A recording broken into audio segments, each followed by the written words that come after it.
injury history of Tua Tagovailoa didn't concern the Dolphins, who selected him 5th overall last night in the NFL draft. And Miami doubled down in their faith in Tua by drafting an offensive lineman with the 18th overall pick to protect their rookie QB. So, Shannon, should Tua start week 1 for the Dolphins? Well, before I answer that question, Skip, look, I said this all along. I've always believed that the Dolphins were sending smoke screen. This was a red herring.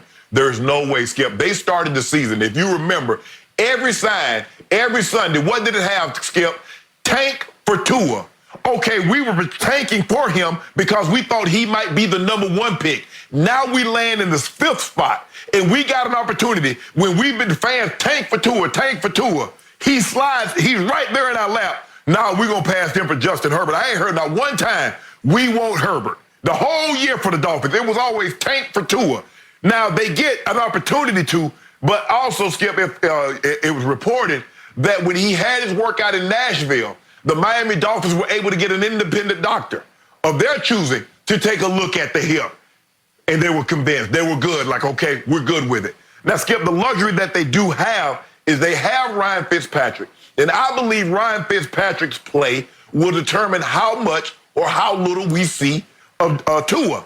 Now, if he plays like the way he finished the season, and that's the thing that I hate, Skip, because when we get expectations for Ryan Fitzpatrick, bad things normally happen the following season. Remember, he almost pulled off that escape, getting the Jets into the playoffs. They bring him back, lay an egg. He goes to Tampa. He plays good for a game or two, and the next thing you know, he goes bye-bye. So hopefully he can play well enough, consistent enough throughout the season, and this will be Tua's redshirt season, Skip. But I'm not surprised that Tua went to the Dolphins. I thought that was their pick all along. And who's to say, Skip, they wasn't thinking about moving up to try to take Tua? You thought they might be moving up to take Joe Burrow.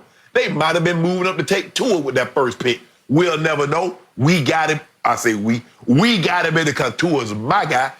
They got him at the 5th spot, Skip. So for me, the Dolphins are not in a situation, Skip. Well, look, if they don't make the playoffs next year, I don't think everybody like, oh, man, the Dolphins missed the playoff.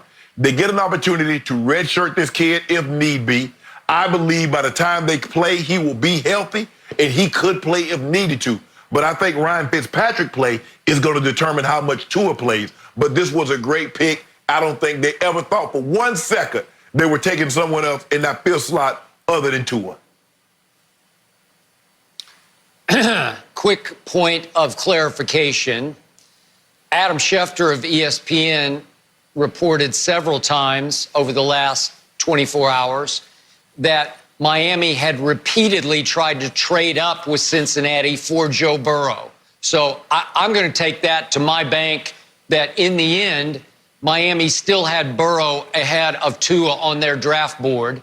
Many people were reporting that they were making a Godfather kind of offer, the offer you cannot refuse to Cincinnati for Joe Burrow, because as we know, the Dolphins had 3 first-round picks and 14 total, by far the most of anybody going into last night. So you could do a king's ransom, a Godfather sort of haul, if you wanted to for Joe Burrow. And I want to compliment the Cincinnati Bengals and Mike Brown for holding firm, because I believe Joe Burrow is significantly better than Tua.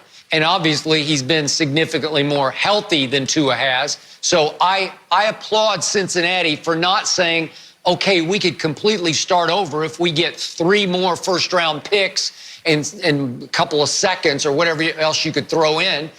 And they said, no, Joe Burrow is too good. And again, you keep bringing up the fact that he is from Southeast Ohio, so you have some local boy connection, even though he went away and made his name and his fortune, obviously, down on the bayou at LSU. But the point is that clearly Cincinnati rebuffed every offer for Joe Burrow. That left the Dolphins sitting at 5, and you correctly predicted they would go ahead and take 2 at 5, and I think they were stuck. I think they thought, gee, we don't like Justin Herbert. I still can't believe the Chargers plunged on Justin Herbert at 6, and you and I have agreed on that all week. That's just a bad idea. I just didn't see the poise. I didn't see the feel for the game. I didn't see a command of the position that I saw in Tua and I definitely saw in Joe Burrow. So clearly Tua is better than Justin Herbert. And Jordan Love is such an X factor that it's hard to gamble at 5 on Jordan Love turning into Patrick Mahomes. On a project. So the surest thing left, the surest thing left on the board was Tua, who obviously has a 5-alarm injury history because ESPN also reported that he had 5 surgeries while he was at Alabama. Obviously, knees, he had problems. He had the index finger that he broke, the 2 ankle surgeries, tightrope surgeries, and then the career-threatening hip surgery on the fractured hip. So the point was, final report came last night during the draft that Stephen Ross, the owner, had gotten involved and said, hey, we have to take Tua because he's box office. He's got aura to him. He's got Alabama celebrity to him. He does have X factor because you don't know if he's now fragile, brittle, the old bromide of hurt in college, hurt in the pros. I think it's going to ultimately prevail, but at least it's drama. It's soap opera. It's ticket selling to say we've got Tua and it's high risk, but it could be high reward if he's completely 100% healthy. I still think Joe Burrow would be a little better even if they're both healthy. But Stephen Ross, they reported on the draft last night, said, no, we're going to take Tua. We're not going to consider another position. We're going to go with this. And obviously, the specter of Drew Brees still hangs over this franchise because when Nick Saban was the head coach of the Dolphins, he passed on Drew Brees because he'd had a shoulder surgery. And you know the rest of the story. It's football history in New Orleans. So to me, I get it. They're stuck there and they said, okay, let's just plunge. So Shannon, I'm going to challenge you here. You told me yesterday you have 0 issues with his injury. You have 0 concerns with his injury history. No. So if that's the truth, throw him into the fire. I want to see him start game 1 because all those doctors, they said his MRIs on his hip are, I heard the word last night, pristine. Okay? If he's 1,000% healthy, play him. He'll be better than Ryan Fitzpatrick. As you always say, Ryan Fitzpatrick goes way up and way down. Well, this is going to be a way down year. So I want to see him. Don't stun his growth. Speed it. Let it go. Throw him in there game 1 and let's see what you got. But here's the thing, Skip. If you noticed, a lot of these quarterbacks, they've come in over the years, and unless they clear the deck, I'm talking about completely wipe it away, he doesn't start. Look at Baker Mayfield. Tyrod Taylor started the season. And if Tyrod Taylor, and everybody's, I think Tyrod got nicked. He got that concussion. Skip, remember on that Monday night game against it was either Monday or Thursday night game. Might have been a Thursday night game. He got a concussion, and Baker Mayfield got in and played well. But what we're seeing, Skip, when they draft these young quarterbacks, if they don't completely wipe the decks, that's the starter. Normally it's a bridge guy. He plays until, okay, we've seen enough, and now we put him in. And that might be the case with Tua, Skip. It might be a situation where, you know what, we've seen enough with Ryan Fitzpatrick. We're going to go to Tua now. But you don't have to, Skip, because I don't believe the Dolphins are in a win-now situation like some of the other teams are that was in win-now. And so unless it's a situation where, like what they did in Arizona, they wiped the decks, they got rid of Josh Rosen. They got rid of anybody that could potentially start for them. And it says, okay, Kyler, it's your team. You look at Lamar Jackson. They had Flacco. You look at some of these other teams, Skip. They've started the guy that was there or a lesser tier quarterback and tried to bring the young guy along. So, Skip, look, you get a guy like a Peyton Manning, you get a guy like an Andrew Luck or Cam Newton, and they start immediately. And then you get some guys like Carson Palmer and some of these other guys, Skip, they sit. And Patrick Mahomes is a perfect example. He sat for an entire season, and look how it worked out, Skip Bayless. Now, after 3 years, he's the best quarterback in football. Why not? Let's just sit it. We got time, is on our side, and then next year, he gonna be on fire. Peyton Manning didn't sit when he was a rookie. He played every game. Kyler didn't sit. He played every game. He did just fine. Tom Brady sat. I don't want to hear. Tom Brady sat. Well, he sat because they didn't know Tom what they Brady had. sat. If they'd known, they would have played him the whole first year. They went 5-11 that year with Drew Bledsoe. Way to go.